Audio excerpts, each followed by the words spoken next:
Busuk tuh udah kenyang sebenarnya kan. Jahat ini ya, bikin mulut ini ya, mancing makan ya, ya kan? Iya, nanti beli lagi. Iya kan? Bagus ini kan? Tumpeng.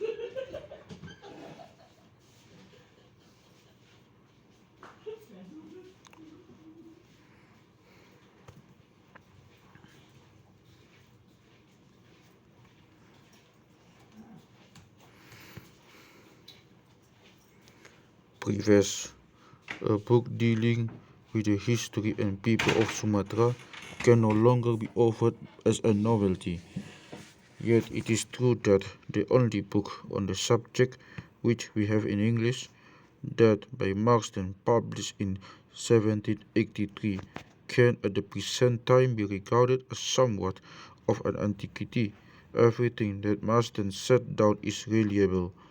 On the other hand, most of Sumatra and the Western Islands were as yet unexplored in the 18th century, and the technique of an observer was not as well developed then as now.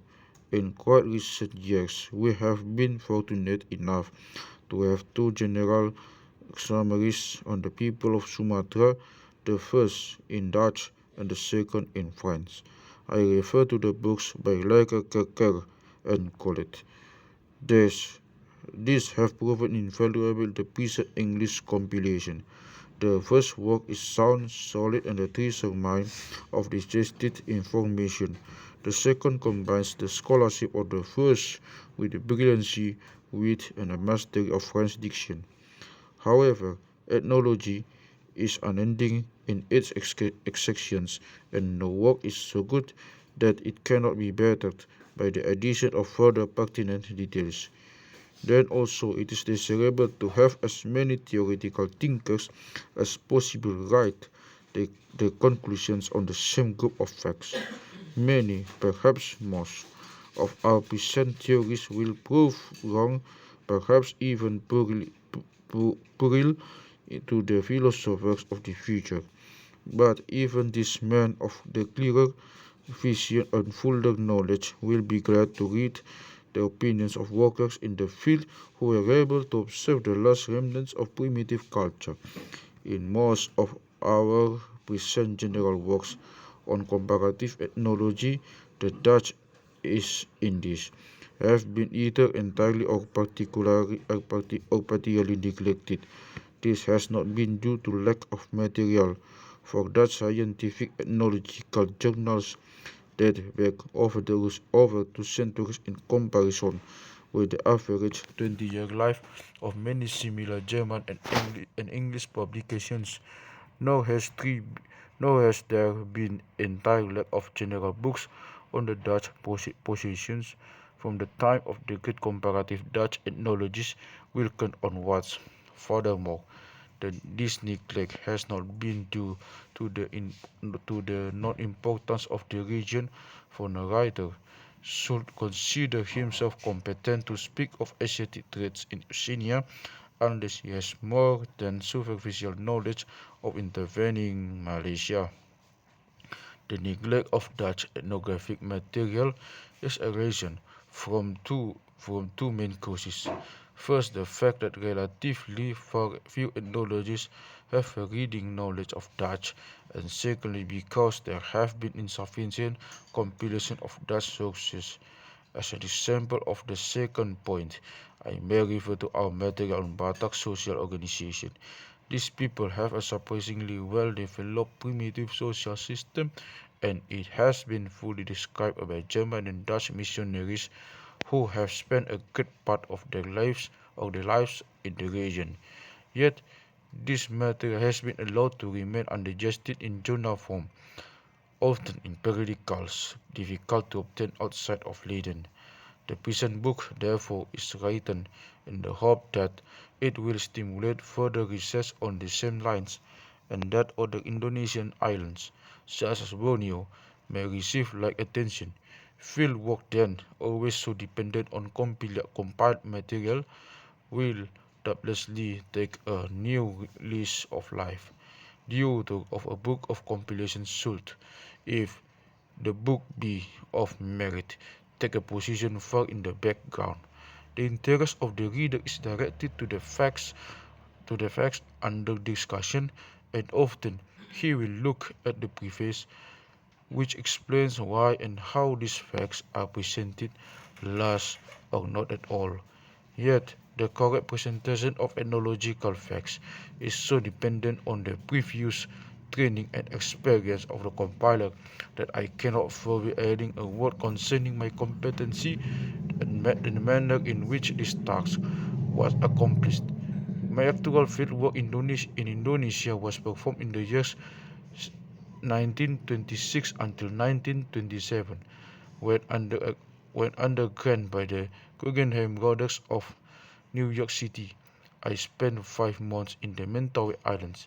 In the course of these years, I likewise became acquainted with Christianist Bataks and had the pleasure of a brief trip to the Minangkabau Highlands. In 1828 until 18 in 1928 until 1929, I was granted a fellowship by the John Simon Guggenheim Foundation for the purpose of working in Austria, in Austria and Holland, and completing a book on Sumatra. Due, due, to, due to the magnitude of the task and the fact that other work, which I had previously started, had first to be finished, the actual completion of the present book was delayed until the end of the year 1933.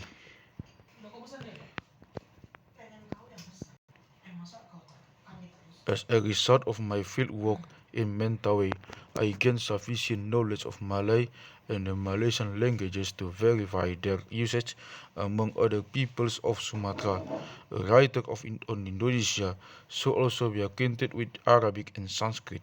In this regard, however, I have for the most part relied on the works of the Dutch writers. While I have not written this book for the purpose of proving any particular doctrine, and have at all times emphasized cultural fact rather than theories of culture, yet facts must be interpreted according to one theoretical bias or another, unless they are left totally uninterpreted. In theory, I have chosen from the evolutionary school, which I came into contact with at Yale University under Professor Keller, from the Americanist school, having lectured for 9 years at the University of California under Prof. Kober and Prof. Loeb, and finally from the Kulturkreise school, since the writing of the book was done in Vienna in contact with Professor Smith and Professor Koppers, and Professor Heiner Gelden. The last named ethnologist has been of the greatest help in the present undertaking, and indeed is a pioneer in Indonesian comparative ethnology.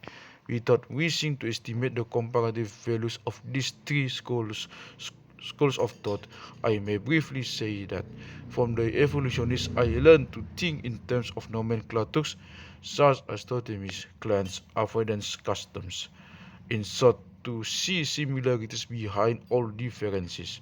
From the Americanists, I learned to look at culture as being to a certain extent localized to areas, and to examine certain catchwords such as matriarchat, dividing them into their component parts. From the Kulturkreise school, I learned again to regard cultural facts as occurrences of worldwide distribution. I consider, for example, the underlying principles of tribal initiation to be the same whether the custom is studied in California, Australia, or Ceram. In the preparation of the present volume, I wish to acknowledge my thanks to Professor G.P.B. de Jocelyn de Jong from his aid during my stay in Holland, to the Colonial Institute of Amsterdam for most of the illustrations used. Certain of the Mentawei pictures, however, were taken by myself and then presented to the Institute. The topological map I have taken from Lekkerkerker, and the linguistic map from Colette.